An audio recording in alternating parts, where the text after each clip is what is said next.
Et oui, nous sommes en édition spéciale pour revenir sur les résultats de ces municipales, résultats qui ont été pour certains un véritable coup de tonnerre, si on pense à Bordeaux en particulier, et puis des victoires compliquées comme celle de Martine Aubry, une abstention colossale, une abstention historique, 60% d'abstention. Les Français ne se sont pas rendus aux urnes. Les Verts qui ont remporté un certain nombre de villes. Notre Premier ministre Édouard Philippe qui lui a gagné sa mairie du Havre. On va parler de tout ça avec vous, avec Michel Taube. Bonjour. Vous êtes fondateur du site d'information Opinion Internationale. Nicolas Vidal, bonjour, directeur de la publication de Putsch. Et Christian de Villeneuve qui est depuis la Normandie avec nous. Bonjour. Bonjour. Journaliste, éditorialiste politique. Et on attend Frédéric Dabi, directeur général adjoint de l'IFOP, pour analyser ces chiffres. Et Gilles Gansman est resté avec nous. Oui, et on va redémarrer avec, parce qu'il y avait tellement de sons, tellement de zapping possible qu'on va vous proposer un deuxième zapping. Alors Valérie, le premier qui a à avoir parlé, c'est évidemment Édouard Philippe, la seule lueur de La République En Marche, même s'il n'appartient pas à ce parti dans cette soirée. Édouard Philippe élu au Havre, sous vos applaudissements. Se trouver dans une situation où vos concitoyens vous chargent de ce mandat démocratique, c'est à la fois un acte de confiance et une responsabilité exceptionnelle qu'il faut prendre très au sérieux et que, évidemment, nous allons tous prendre très au sérieux. Tiens, prendre très au sérieux, cela veut-il dire qu'il va privilégier son mandat de maire ? Et puis, il y avait Sibeth Ndiaye. Alors elle a reçu sur France 2 des petites recommandations du socialiste Olivier Faure. Stop ou en même temps ? Assumez ce que vous êtes, comme nous assumons ce que nous sommes. Et ça sera plus facile pour la vie politique. Parce que nous avons besoin de clarté, besoin que les Français comprennent qu'il y a des choix importants, des modèles de société qui sont maintenant en jeu et sur lesquels nous devons débattre pour pouvoir avoir peut-être un débat présidentiel dans 2 ans qui soit un débat clair et non pas cette confusion entretenue à dessein par vous depuis trop longtemps et qui fait que en même temps, le boulga conduit à la perte des repères et finalement à un déficit démocratique. Je vous remercie pour votre leçon, Olivier Faure. C'est pas une leçon. Et pendant ce temps-là, Grégory Doucet, vous savez qui c'est Grégory Doucet, Valérie ? Ah ben voilà, vous savez pas. C'est le nouveau maire de Lyon. Je savais que je vous piégerais. Eh bien, il était très en verve. Nous allons préparer notre ville à affronter les conséquences du changement climatique. Nous allons rendre notre ville écologiquement responsable. Et par un effet d'entraînement, nos efforts serviront de repères et de points d'appui à toutes les cités qui, par le monde, souhaitent prendre leur part dans la grande entreprise à laquelle l'humanité est conviée et qui constitue le plus grand défi de toute l'histoire auquel elle a eu à faire face. Vous avez vu, on voit qu'il démarre dans les médias. Il prononce bien chaque mot. Un autre qui voit aussi un nouveau monde à s'offrir à lui, c'est Louis Alliot, évidemment, le nouveau maire de Perpignan, qui a réussi à faire tomber le plafond de verre. Il n'en est pas peu fier. Simplement, il y a aussi des personnes qui étaient courageuses, tolérantes et qui se fichent pas mal de savoir ce que les autres pensent de l'étiquette. Et le premier message ce soir de Perpignan, c'est que ce front dit républicain est tombé. Et il est tombé ici à Perpignan, demain il pourrait tomber ailleurs, mais c'est un excellent message pour la suite, parce qu'on ne peut pas comme ça jeter l'anathème sur des gens, raconter n'importe quoi, alors que nous on se bat tout simplement pour défendre un projet, défendre des idées, et avec des gens qui sont tout aussi respectables que tous les autres. Et puis Valérie, je vous ai remis le craquage de Prune Poisson qui était face à Sébastien Chenu j'allais dire de la République En Marche, mais du Rassemblement national. Écoutez Brune Poisson. Madame, on perd une ville quand on est sortant. Ne dites pas n'importe quoi, je sais que vous êtes assez jeune en politique. En tout cas, ce que on je perd vous une dis, ville quand on est sortant, madame, pas quand on ne la gagne pas. Allons, même si vous déguisez les candidats républicains. En fait, j'aurais dû venir avec une paire de couilles et la poser sur la table, comme ça peut-être que j'aurais eu le droit de parler. Non, je viens d'arriver sur le plateau. Vous avez eu une demi-heure. Est-ce que je peux simplement, s'il vous plaît, mais ne dites pas des bêtises. Mais c'est pas très grave.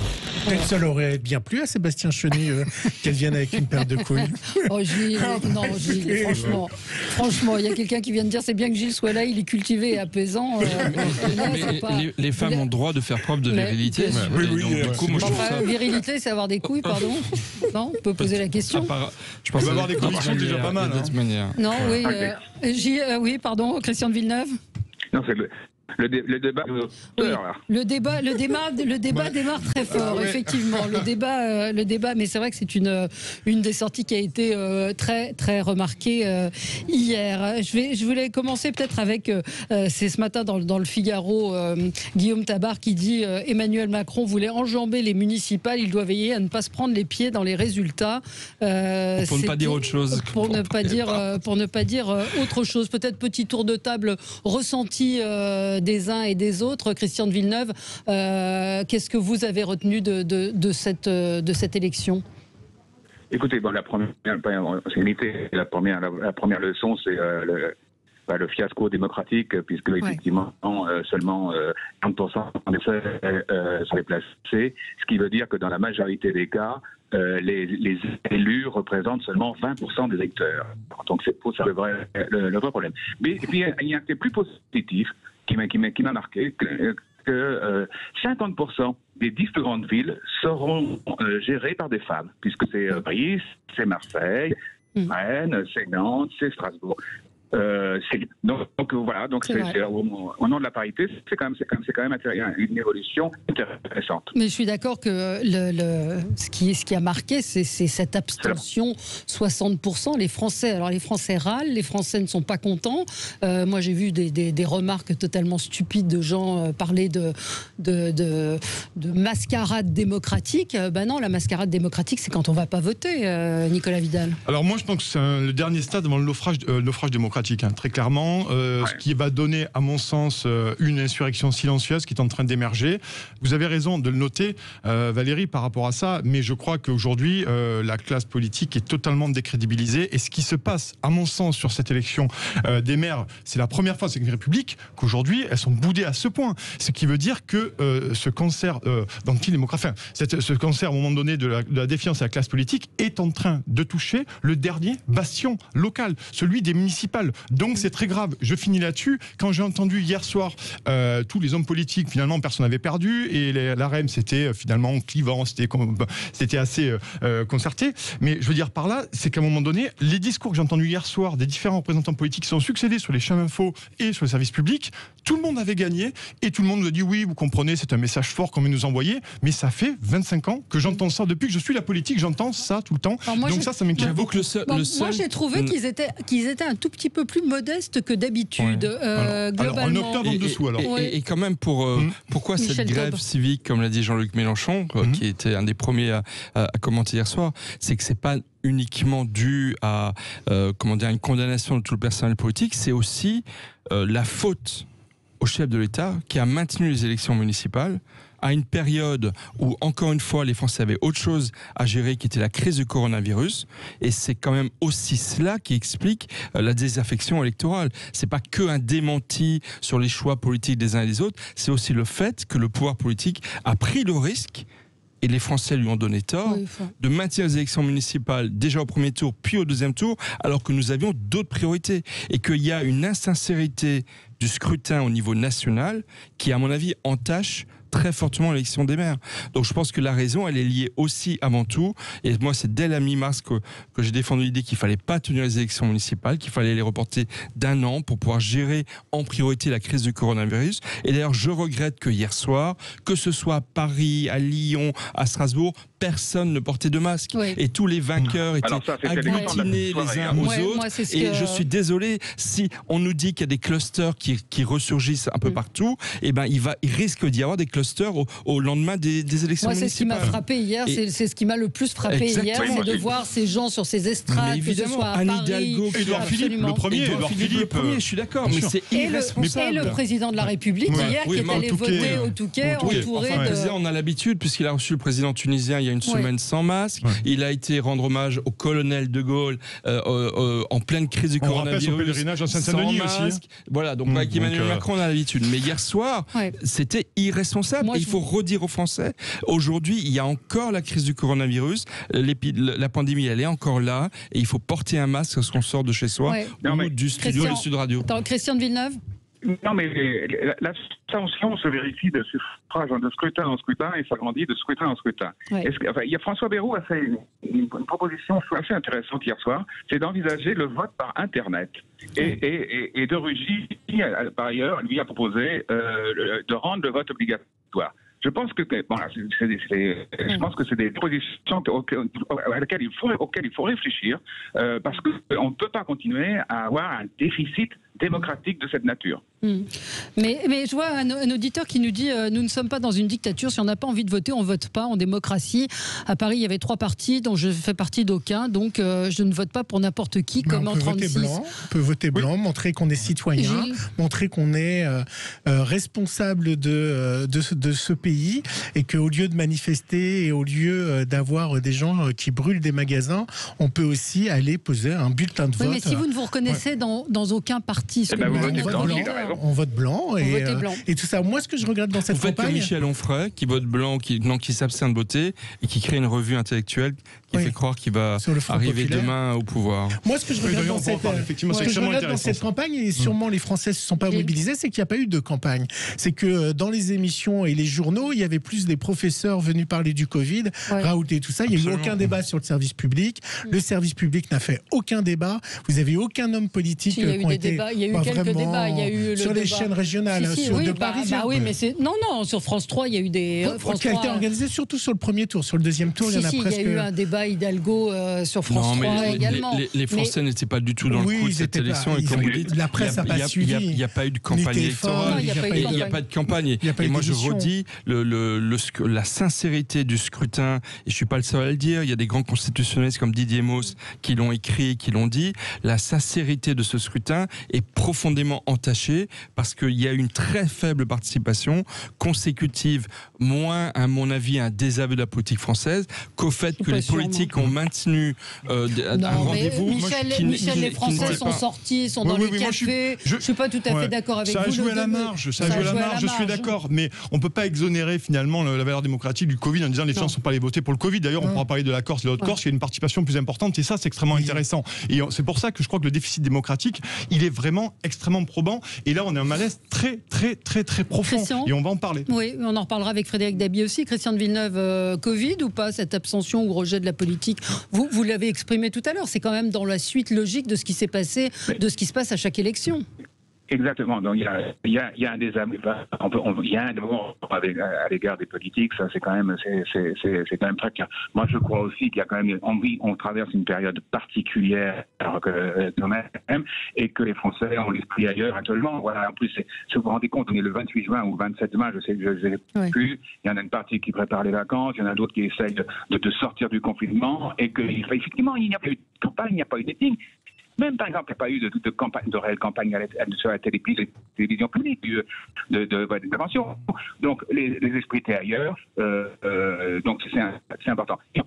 Il n'empêche qu'on ne peut pas continuer à avoir cette situation où je vous disais tout à l'heure que les élus représenteront 20% des électeurs. C'est quand même terrible. Alors, Christian, ça coupe beaucoup. On va essayer de reprendre votre communication. On va marquer. Juste sur la com, remarquez que tous les visages de grandes villes, comme Marseille, on les connaît pas. On les a pas vus à la télé, on les a pas vus interviewer, on les connaît pas. Et ils sont à la tête de grandes villes comme Grenoble, comme Marseille, comme Lyon, Bordeaux.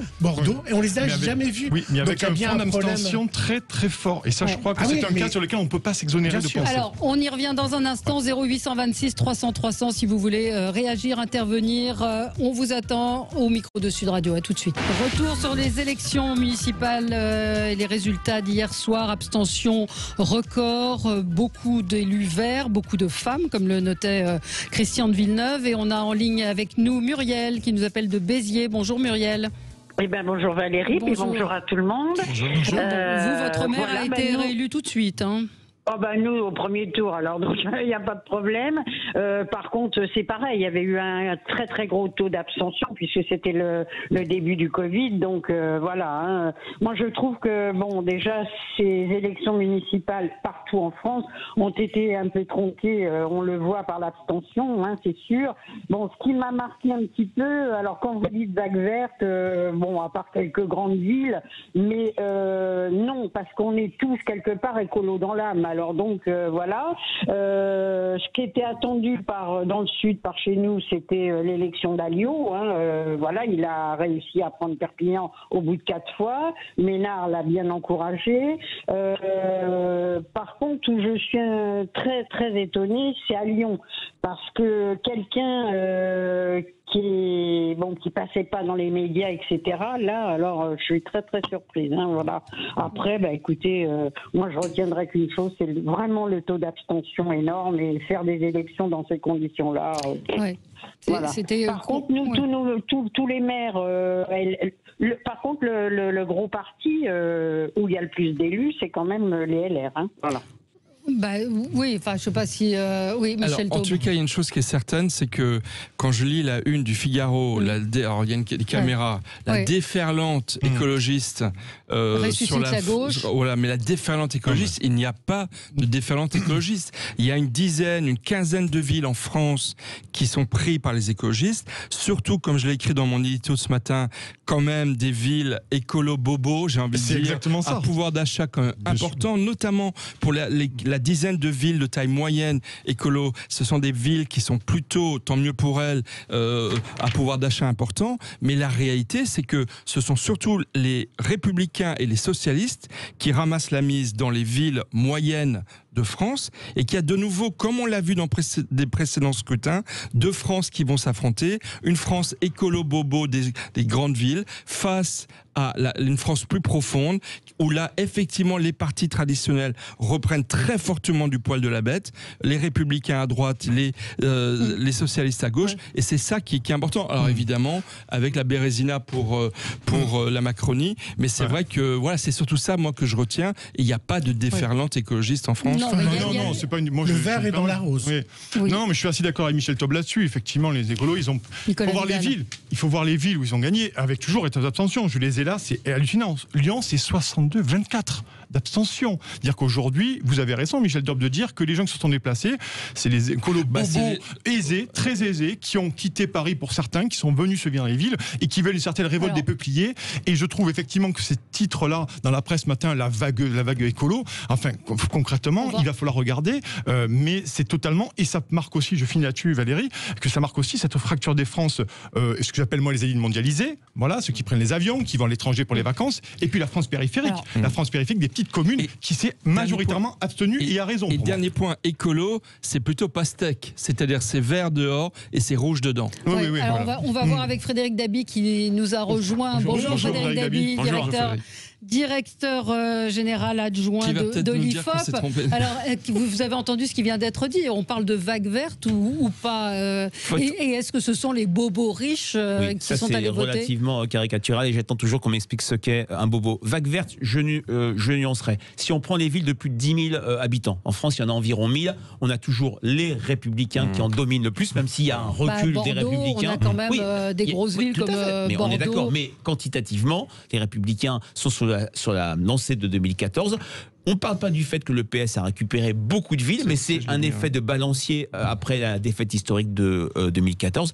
Et c'est vrai qu'il ne faut pas oublier, il n'y a que 13% des communes qui ont voté hier, qui ont été appelées au vote, 35% des Français. Beaucoup de petites communes, 30 000, avaient été pourvues dès le premier tour. Maintenant, dire que l'électorat écologiste, c'est qu'un électorat bobo, etc., je suis pas tout à fait d'accord. C'est pas un électorat si jeune que ça. Des grandes villes. Par définition, oui, puisque c'était mais par définition, oui, puisque c'était quasiment que des grandes villes qui ont été appelées aux urnes hier. Moi, je suis rappelé de voir que l'électorat populaire a souvent choisi les sortants. Martine Aubry, c'est pour ça qu'elle gagne aussi de si peu, parce que c'est un électorat qui s'est fortement abstenu. Jean-Luc Mouninck, il y a eu une élection à front renversé, un maire de droite qui a été sauvé par les catégories populaires. Mais l'électorat écologiste, c'est un électorat qui est maintenant vu, qui est quand même relativement divers, qui est de génération intermédiaire, en gros des 30-65 ans, des moins de 25 ans ont très très peu voté, et des catégories sociales moyennes et supérieures, pas seulement des élites mondialisées,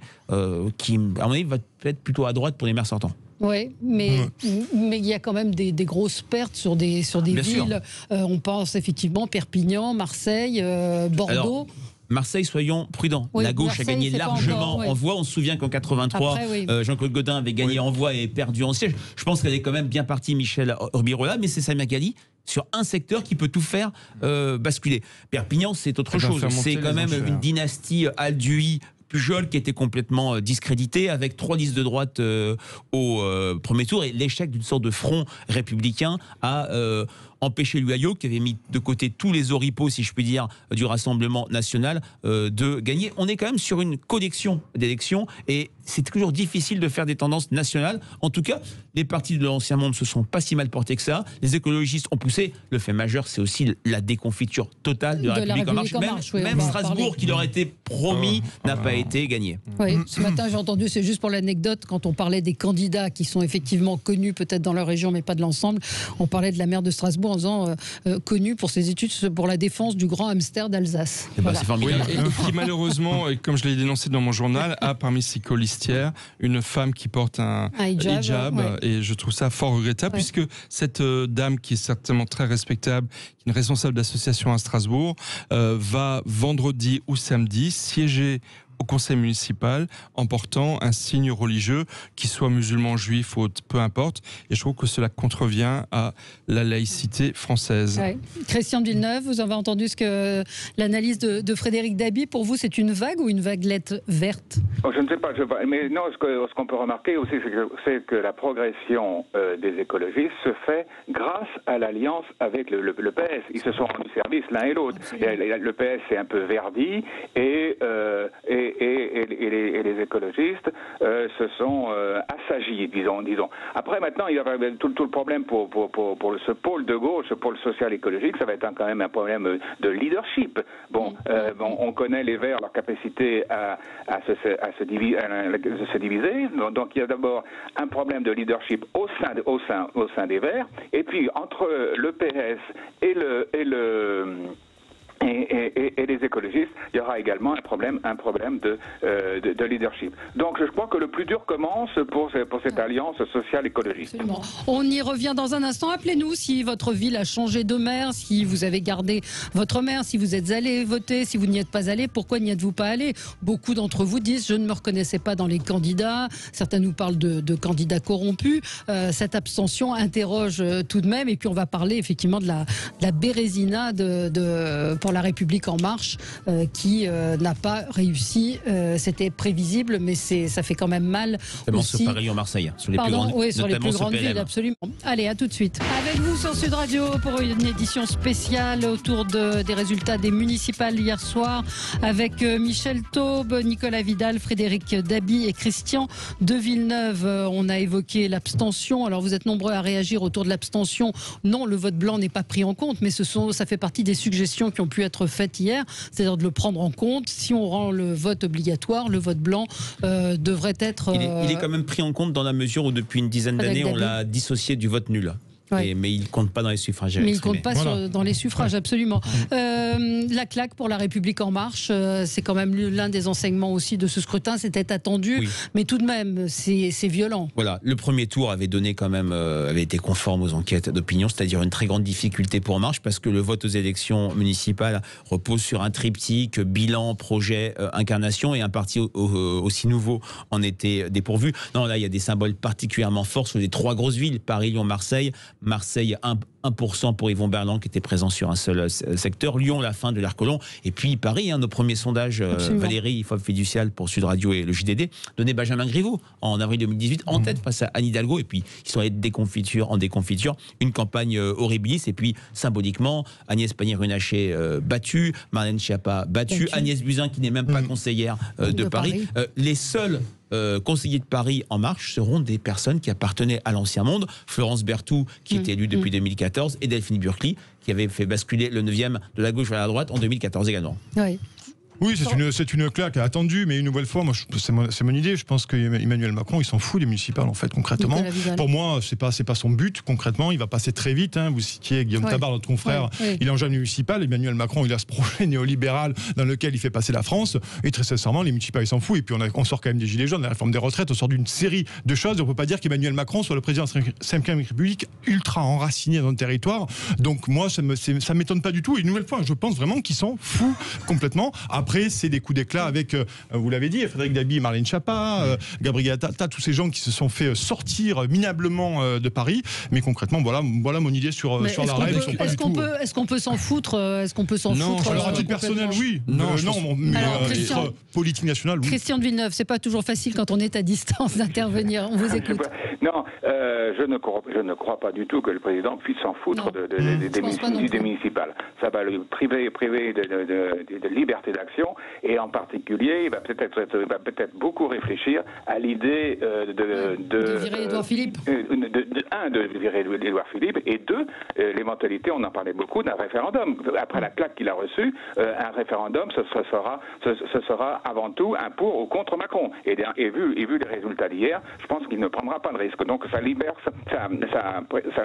prive de sa liberté d'action, je le prends, et donc il ne veut pas s'en foutre. Après, comment relancer toute sa problématique, tout son problème aujourd'hui, c'est comment relancer une dynamique, la dynamique de son quinquennat sur les 2 années à venir. Et là, c'est un peu la bouteille à l'encre.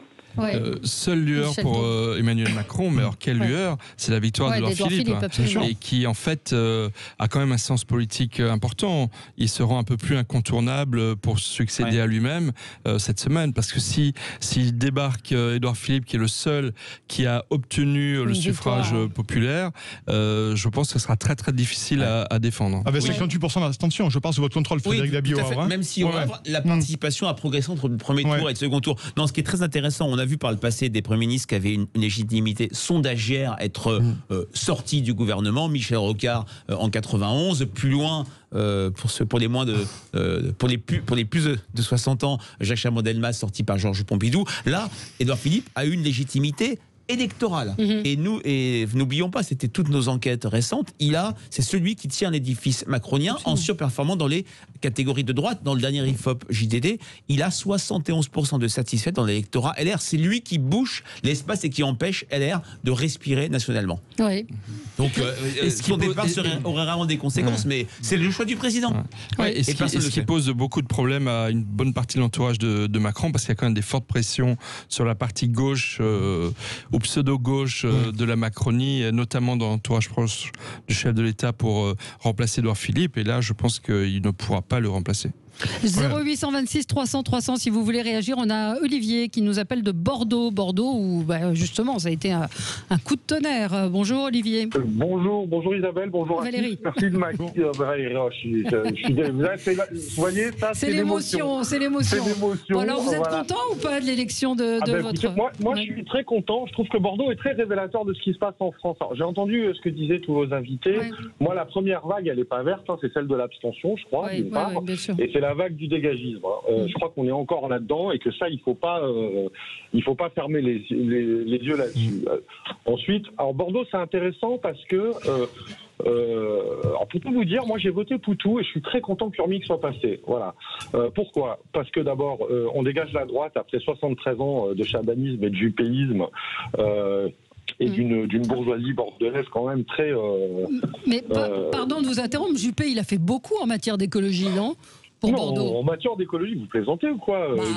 Les quais piétons, le tramway... Non, mais ça, c'est pas de l'écologie. Ça, c'est pas de l'écologie. Juppé, il a pris nos impôts locaux pour faire de Bordeaux une ville très attractive. Après, il a dégagé les pauvres de Bordeaux. Il y a une paupérisation à Bordeaux qui n'existait pas avant. Socialement, c'était quand même limite. Vous avez vu l'importance des gilets jaunes à Bordeaux. Vous croyez que c'est une réussite pour le bilan de Juppé? Je ne crois pas, non.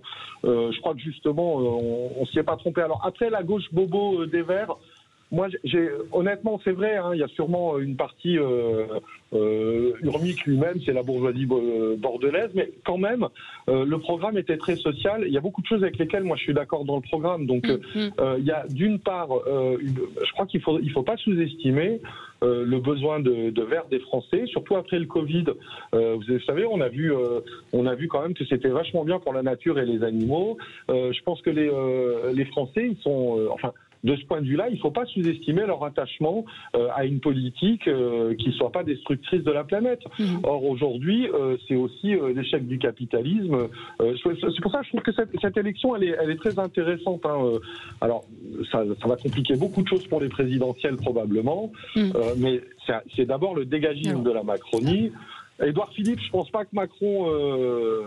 Enfin, je pense surtout qu'Édouard Philippe, il va plonger sur l'idée pour essayer de devenir candidat de 2022, hein, fort de son élection. Il peut se passer beaucoup de choses d'ici là, mais est-ce que, alors peut-être juste un mot, parce que beaucoup de gens déconnectent Frédéric Dabi, les municipales d'un scrutin national. C'est-à-dire que est-ce que c'est un signe de quelque chose ou pas? Ils ont plutôt raison. C'est vrai que la présidentielle est un scrutin à part, mais elle s'inscrit dans un cycle électoral. Merci, Olivier. La défaite de Nicolas Sarkozy, ça faisait suite à toute une série de défaites pour la droite, à toutes les élections intermédiaires. Là, on est quand même sur des scrutins différents. Je rappellerai, Valérie, notre enquête présidentielle de la semaine dernière, IFOP fiducial pour Sud Radio et CNews, où Yannick Jadot n'est qu'à 8%, où la gauche est complètement éclatée, et on retrouve en tête les deux partis, les deux forces qui structurent le champ politique national, le Rassemblement national avec Marine Le Pen et Emmanuel Macron, qui a un socle tout à fait pertinent. Maintenant, c'est vrai, enjamber les municipales, François Hollande avait dit aussi qu'il enjamberait les municipales en 2014, on sait comment ça s'est fini pour lui, donc c'est une élection qui compte malgré tout. Oui. Christian de Villeneuve, vous voulez intervenir?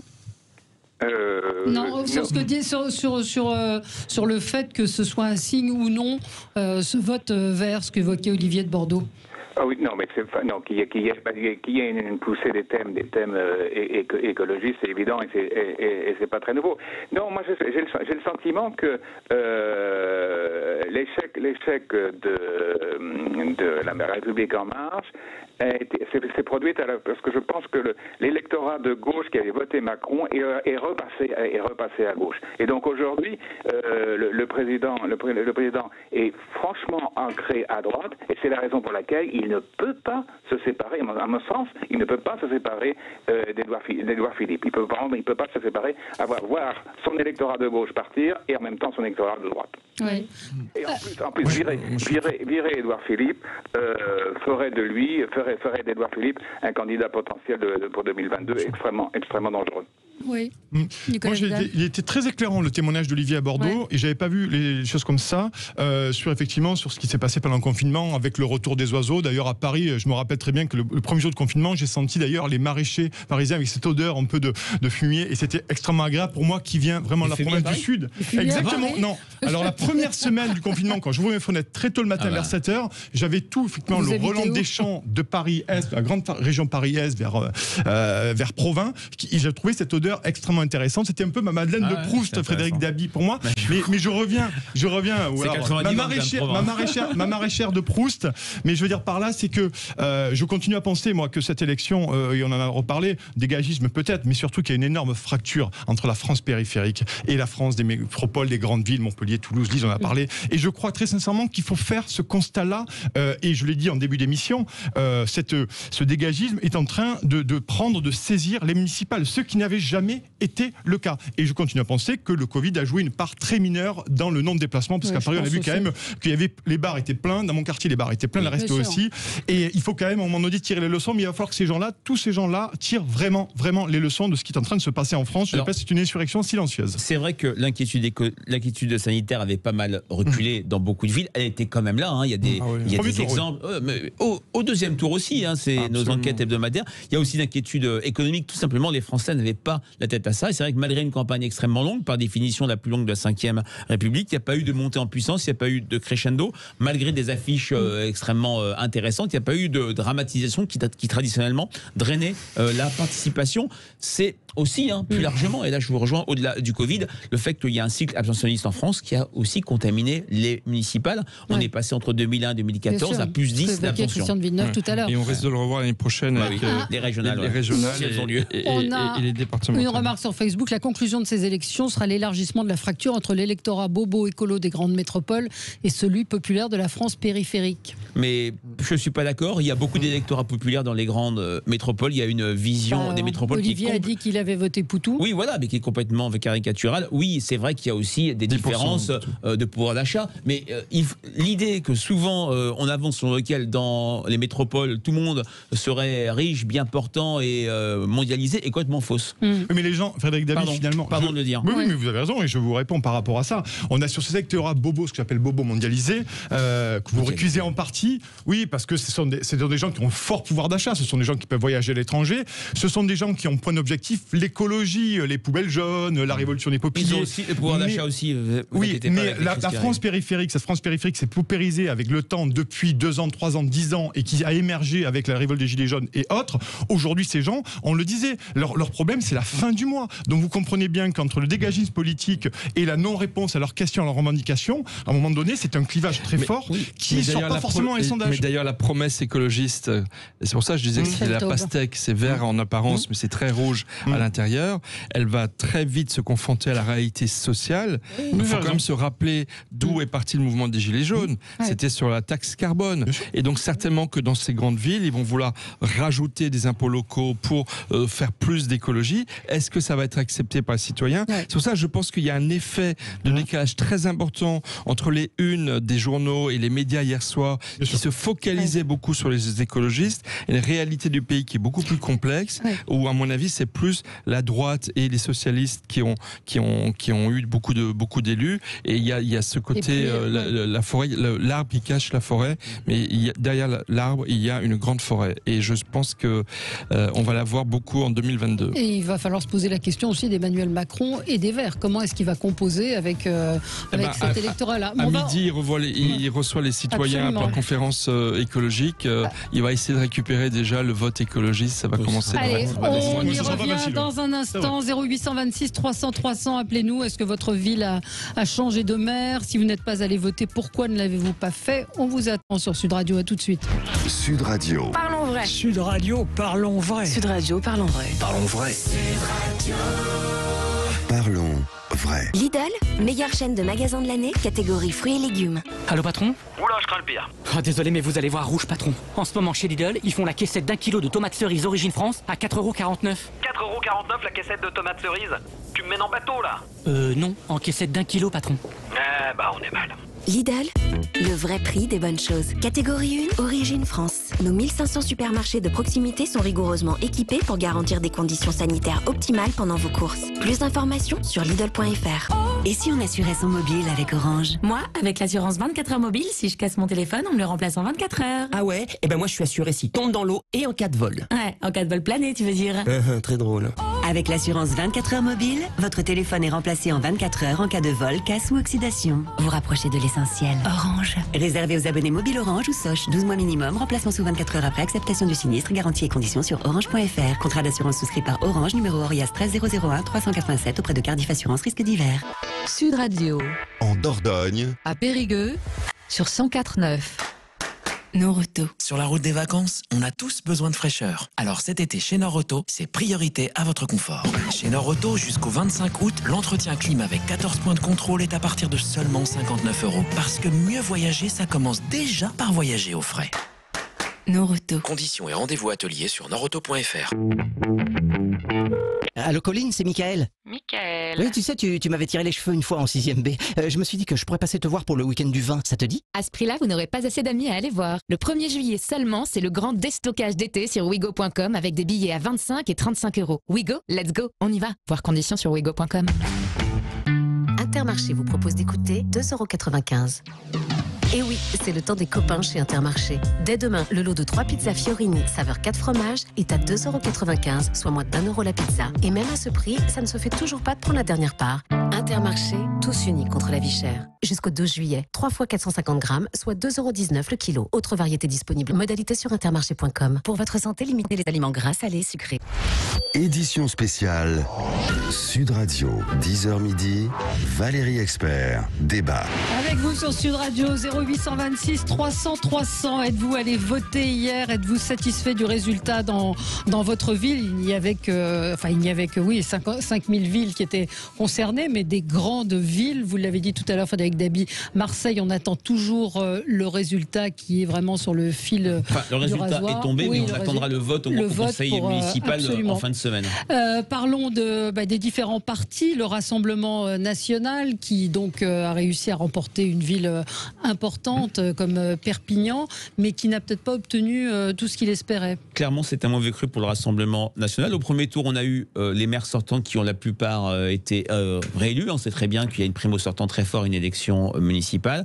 Ils ont perdu le 7e secteur de Marseille, qui est comme une très grosse ville avec Stéphane Ravier. Surtout, on a eu un Rassemblement national qui a moins réussi à proposer des listes qu'en 2014, et au final, ils auront 2 fois moins d'élus municipaux qu'en 2014. C'est pas un bon cru, comme c'est un très mauvais cru pour la France insoumise et la République en marche. Oui, Christian de Villeneuve, peut-être sur les résultats, parce qu'on voit, et encore ça rejoint ce qu'on disait tout à l'heure, c'est-à-dire le RN qui est très fort quand vous faites un sondage sur la présidentielle, sur un sondage national, et en local. Comme LREM d'ailleurs. Oui. Même si le Christian RN de Villeneuve. Je pense qu'il y a une grosse différence entre le vote municipal et le vote national. Et Frédéric David l'a très bien souligné tout à l'heure. Non, je pense que moi, ce qui m'a frappé hier soir, c'est la quasi-absence de la France insoumise, qui essayait de se rattraper en disant qu'elle a participé à des listes d'union de la gauche, mais c'était spectaculaire, et moi je pense que c'est aussi un des grands ou une des grandes perdantes de cette élection. Oui. Allez-y, allez-y. Bon, mais moi je voudrais souligner c'est l'ampleur de la déroute de la République en marche. Pas une conquête et des défaites spectaculaires. Et effectivement, la déroute, la tragédie la plus spectaculaire étant celle de Paris. Voilà.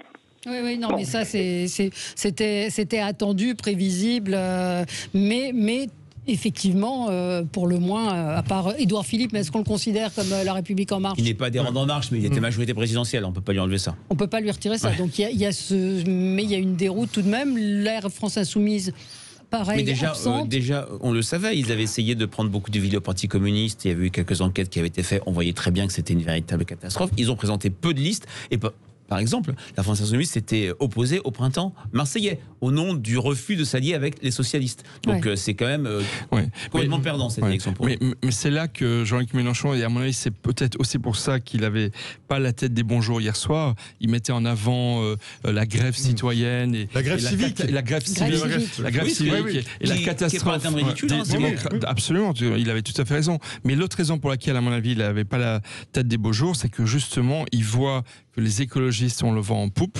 et qu'il risque peut-être d'arriver à constituer une nouvelle gauche plurielle sans les insoumis et de passer très sérieusement devant eux. Là, maintenant, Jean-Luc Mélenchon, il a un vrai rival à gauche en la personne de Yannick Jadot et il le voit venir et ça se confirme. Oui, puis je pense qu'il va avoir beaucoup de mal à résister à cette vague verte. Moi, je voulais dire pour le Rassemblement national, c'était aussi la ville de Mantes-la-Ville qui a été perdue, qui a été perdue par le Rassemblement national. C'est une ville très importante dans les Yvelines et le maire sortant au Rassemblement national a été battu.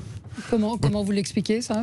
Alors, Mantes-la-Ville, c'était une triangulaire, si je ne me trompe pas, voire une quadrangulaire. Mais qui n'est pas eu une poussée du RN au niveau déjà, il a été local. Très touché par l'abstention. Quand on voit la structure de l'abstention et la structure du vote RN, ça se recoupe pas mal. Un vote jeune, un vote issu des catégories populaires. Très clairement, il y a une difficulté pour le RN à présenter des listes. Il y a toute une série de villes où ils ne se sont pas présentés. Ils ont du mal à trouver. Et là, c'est vrai que ça limite la stratégie de Marine Le Pen sur l'installation, l'institutionnalisation du Rassemblement national. Et puis, c'est vrai qu'en dehors de Perpignan, le Front républicain n'a pas joué. À Carpentras, par exemple, le RN n'a pas pu prendre la ville. C'est pas un bon cru. Ça sera nettement mieux pour eux pour des élections où l'étiquette partisane compte, les européennes l'année dernière et les régionales si elles ont lieu en mars prochain.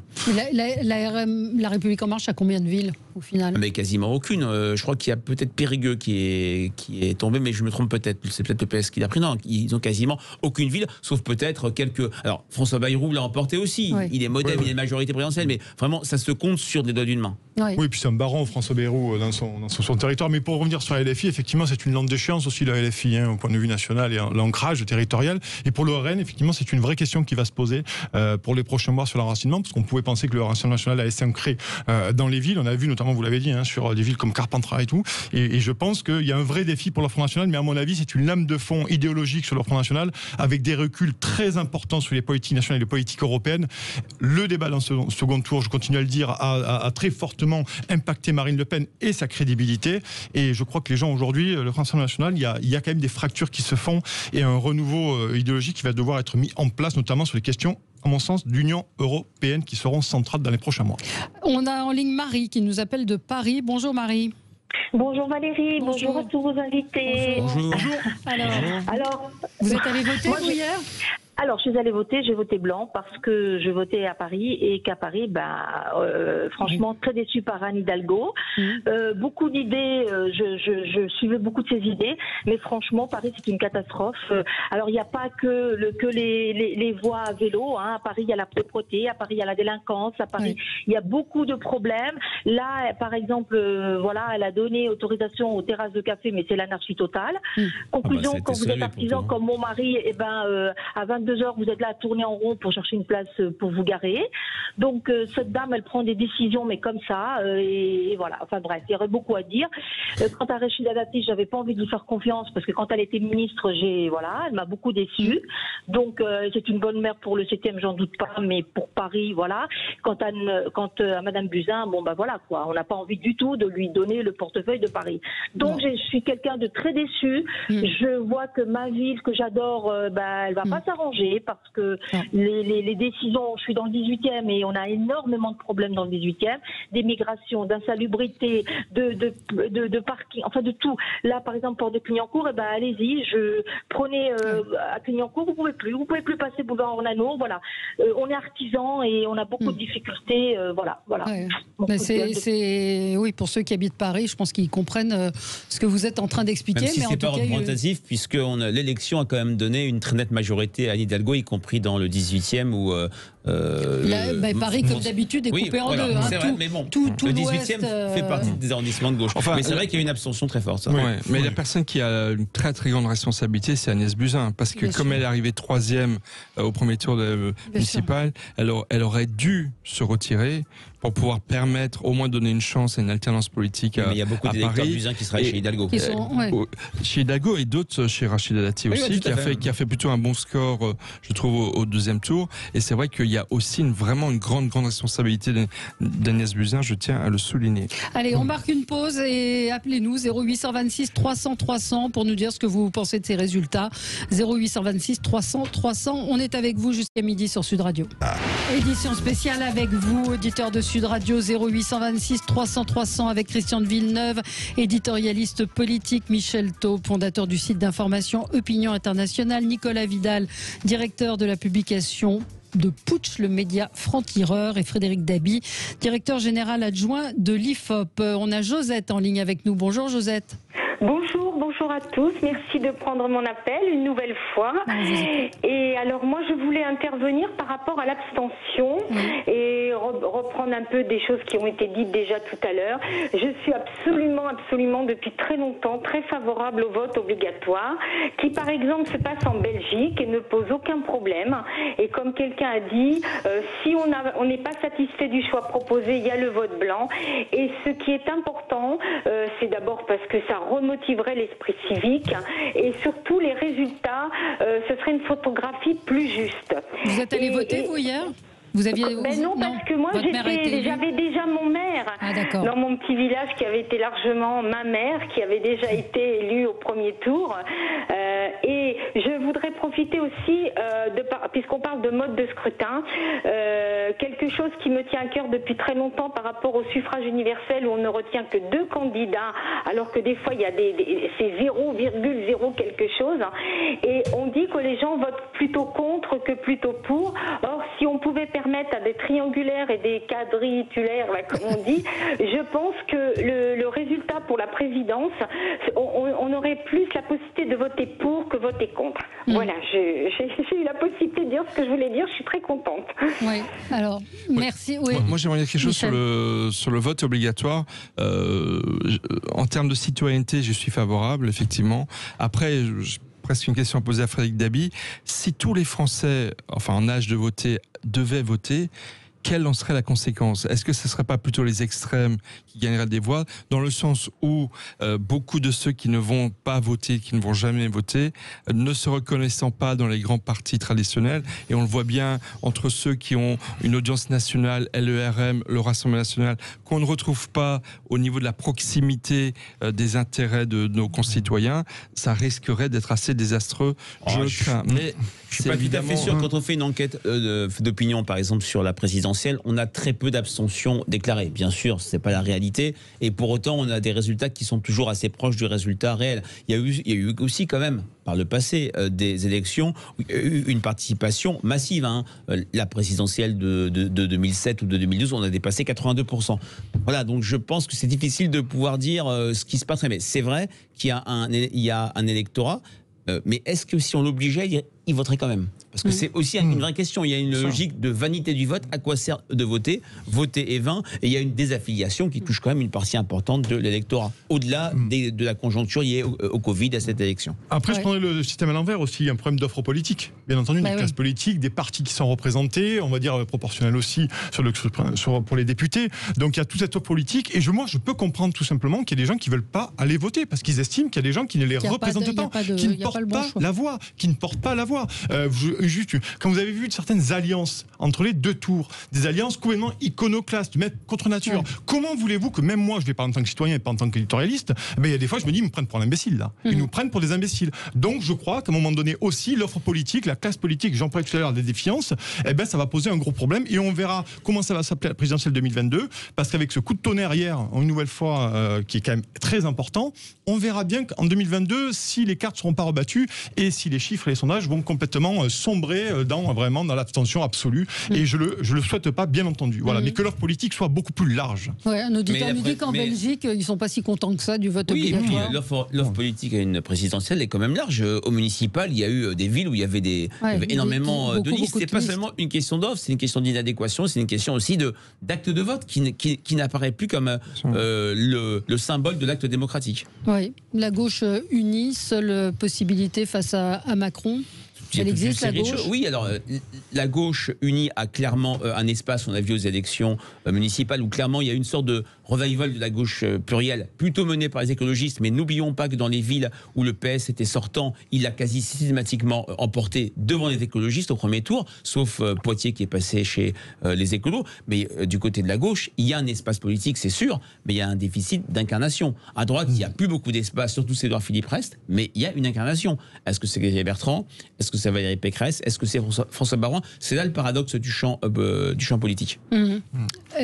Oui, avec des propositions, parce que moi aujourd'hui, vous savez, je suis un féru des questions de l'Union européenne. Aujourd'hui, il y a aussi bien à droite que chez la REM, il y a vraiment des questions de l'Union européenne. Il n'y a pas l'espace d'un papier à cigarette entre les deux propositions sur la réforme des retraites, une série de choses aujourd'hui qui sont centrales pour les Français, dont les Français n'ont aucun espoir politique et de voix politique. Ils leur proposent autre chose, si ce n'est effectivement tout ce qui est Asselineau, ce qui est Philippot, mais qui aujourd'hui ne pèse pas dans le débat. On est d'accord. Asselineau, je crois que c'est 0,3, je crois que c'est là. Bon, on verra d'ailleurs ce que va donner le camp des souverainistes. Je crois qu'il y a des grands rassemblements souverainistes qui sont en train de se mettre en ordre de bataille.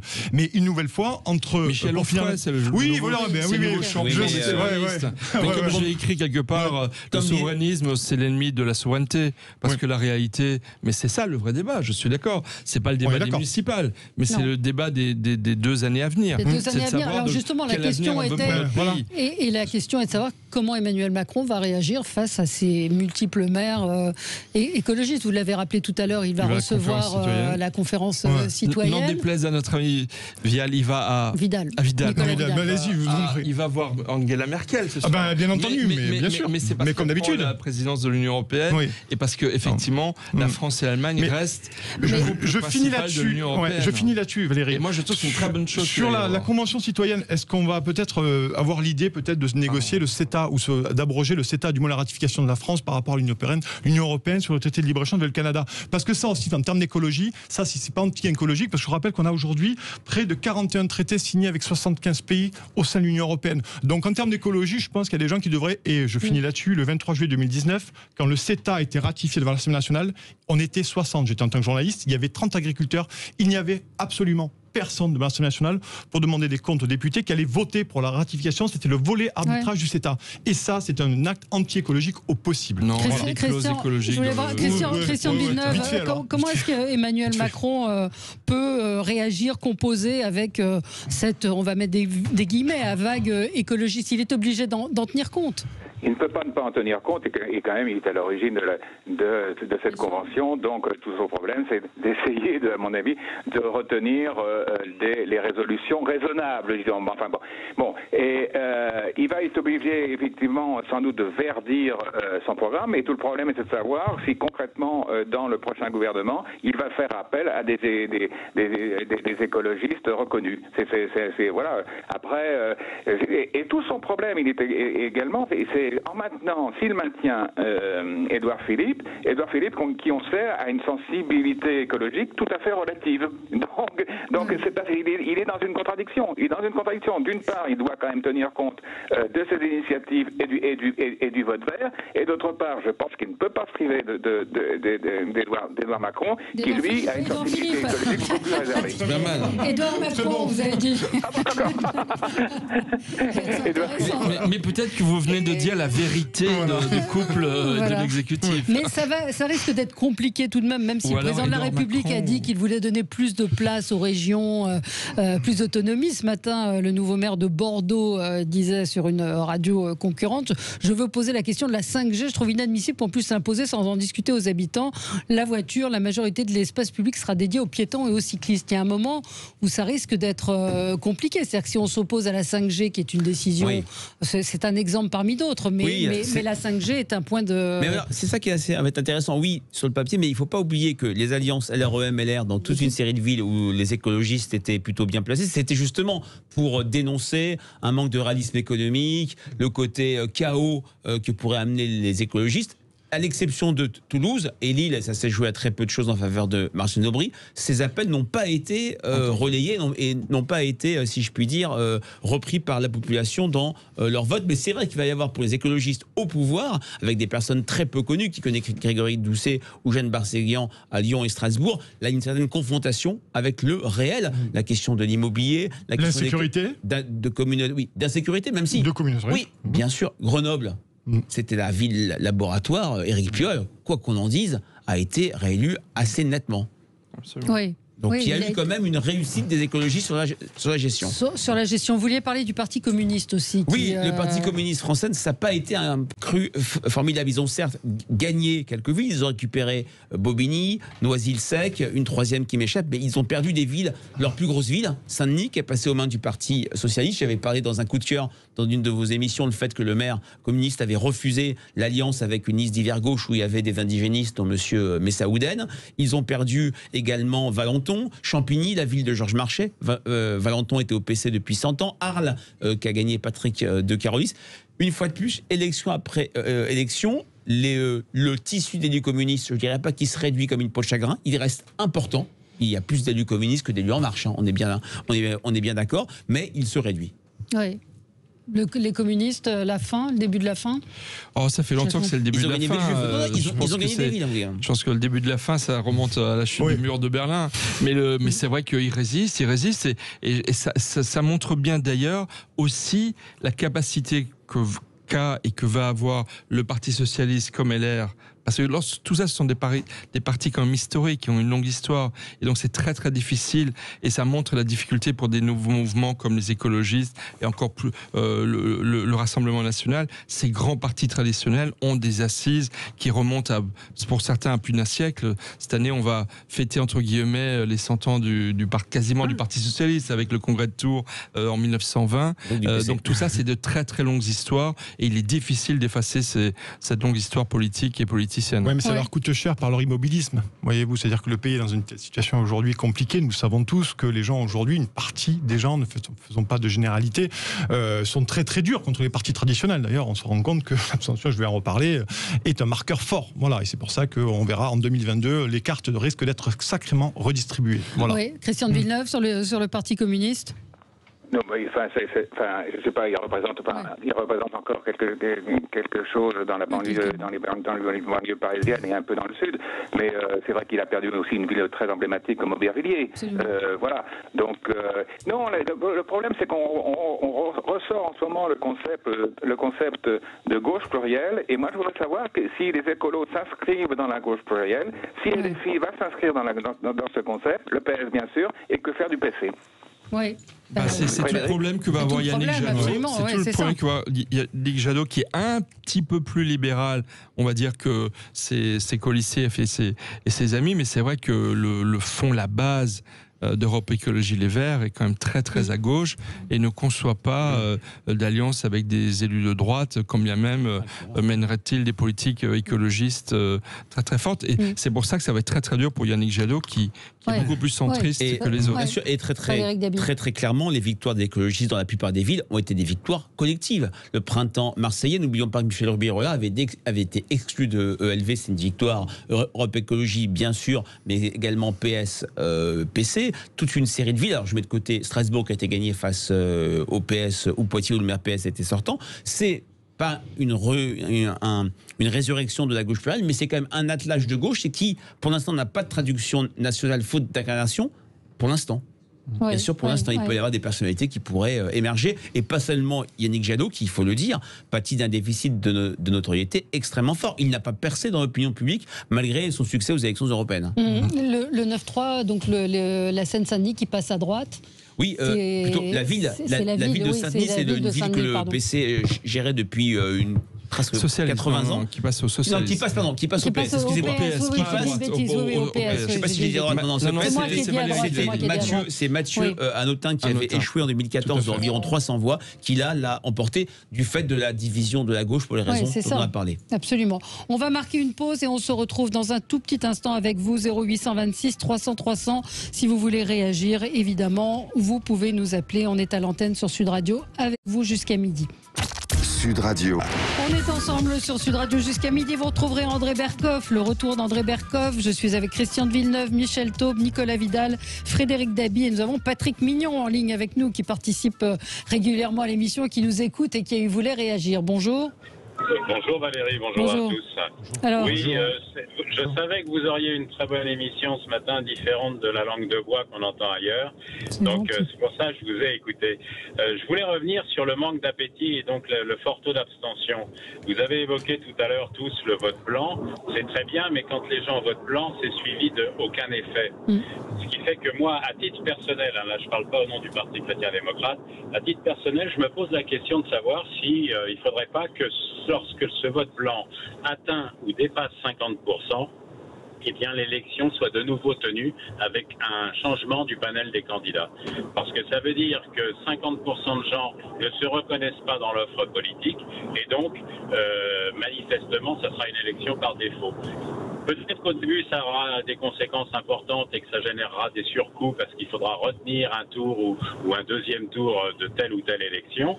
Mais à la longue, ça permettrait, je pense, aux citoyens de se retrouver dans l'élection que systématiquement les gens boutent de plus en plus, ce qui est évidemment très mauvais pour la démocratie. Mais ce qui est vrai dans ce que dit M. Mignon, c'est que le parti majoritaire en France aujourd'hui, c'est les abstentionnistes, ce seraient les votes blancs, et que c'est pour ça qu'ils ne le rendront jamais ni obligatoire pour l'un, ni totalement pris en compte, c'est que ce serait la claque des claques pour tout le personnel politique, et qu'on ne peut pas, j'ai envie de dire, se le permettre pour des raisons évidentes de sérieux institutionnel de notre République, qui est déjà suffisamment fragilisé sur le terrain social. Pourtant, Michel, vous savez très bien que tous les soirs, encore hier soir, on nous a dit, on a entendu le message, on a entendu le message, on a entendu le message, on répète ça en permanence, et moi je rigole vert et jaune même dessus, parce que ça fait pas longtemps, je suis pas très très vieux, mais j'entends ça depuis très longtemps. Donc même moi, je m'affronte une espèce de déni de démocratie permanent, et ça commence, et je comprends que les Français et les Françaises commencent à en avoir plus que marre. Oui, il y a quand même des élections. C'est vrai, je comprends ce qui a été dit. Quand on regarde les législatives, les européennes et les municipales, première partie de France, l'abstention. Ça n'avait jamais été le cas pour les élections municipales. Je persiste à dire qu'au-delà de la défiance, il y a quand même un contexte extrêmement particulier. Il ne faut pas quand même Avant vous arriviez, c'est ce que je disais. Je pense quand même que le coronavirus, moi je maintiens qu'il a été déterminant. Sur le spectre il y a au moins 10 points de Maintenant, c'est vrai qu'à l'élection présidentielle, les Français votent massivement, même si à cette élection aussi, on est passé en une trentaine d'années de 12% d'abstention à plus de 23-24 en 2017. Pourtant, il y a quand même un choix, il y a quand même une question d'appétence et d'intérêt politique, parce qu'il y a quand même un choix, une palette de candidats à la présidentielle, au municipal, extrêmement large. On n'est pas sur cette non-différenciation qu'on avait pu voir par le passé. Moi, j'aimerais quand même dire sur votre excellent sondage la semaine dernière, Sud Radio et Frédéric Dabi, où effectivement vous montrez que Emmanuel Macron et Marine Le Pen se retrouvent au deuxième tour. Il y a justement un élément qui est peut-être pas suffisamment pris en compte. C'est que si ce sont ces deux-là qui se retrouvent au deuxième tour en 2022, là, il risque d'y avoir une vague abstentionniste extrêmement forte. Parce que là, je pense pas que Mélenchon appellera à voter Le Pen pour battre Emmanuel Macron, mais il appellera certainement les Français à ne pas aller voter. Et beaucoup d'autres feront la même chose. Et donc, du coup, on risquerait de se retrouver avec un chef de l'État si mal élu que véritablement on serait dans une situation... Vous imaginez, Michel, la perspective qu'on donne aux Français? Une nouvelle fois, on va se retrouver avec Emmanuel Macron et Marine Le Pen. Non, mais il y a une autre hypothèse que le sondage n'a pas évoquée, c'est celle où Macron ne se représenterait pas, parce que je pense quand même que au rythme où vont les choses, et avec une rentrée sociale qui s'annonce très chaude, ça va être... C'est une hypothèse tout à fait intéressante, mais soyons prudents sur l'offre électorale. Soyons prudents sur l'offre électorale. Emmanuel Macron, 3 ans avant la présidentielle, était inconnu des Français. Première mesure, c'est pour ça. C'est un exercice de style, ces enquêtes présidentielles. 2 ans Christian ? Oui, moi je crois qu'il faut faire attention. L'élection présidentielle, c'est dans 2 ans, et effectivement, il y a entre autres une crise sociale et économique qui se dessine et qui peut faire changer beaucoup les choses. On a beaucoup, ce matin là, on a beaucoup décrit la défaite de la République en marche, et en particulier d'Emmanuel Macron.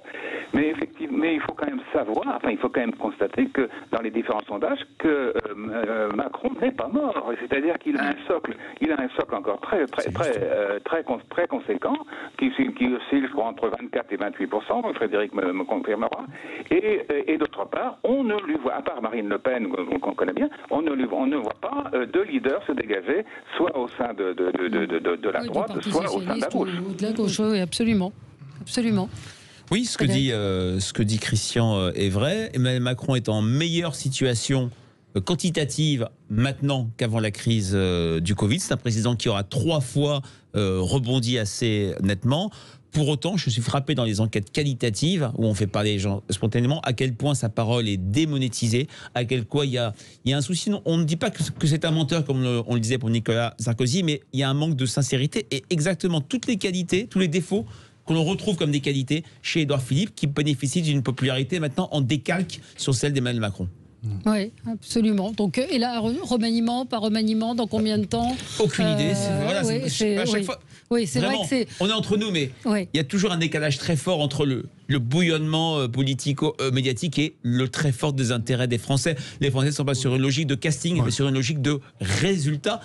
Maintenant, voilà, Édouard Philippe, quand même, après cette séquence Covid, après cette popularité, après cette victoire électorale, et on publie ce matin un sondage avec la Tribune pour savoir en qui fait-on confiance pour réinventer la France, qui est le terme utilisé par le président Macron. Édouard Philippe arrive nettement en tête, devançant de 15 points Emmanuel Macron. C'est pour ça que dans mon édito ce matin, où je défends l'idée qu'Édouard Philippe va succéder à Édouard Philippe, je me pose quand même la question de savoir si Édouard Philippe n'aurait pas intérêt à prendre un petit peu de recul au chaud, au Havre, pour se préparer à être une alternative Emmanuel Macron. Personne ne sait, si celui-ci n'allait pas jusqu'au bout. Voilà.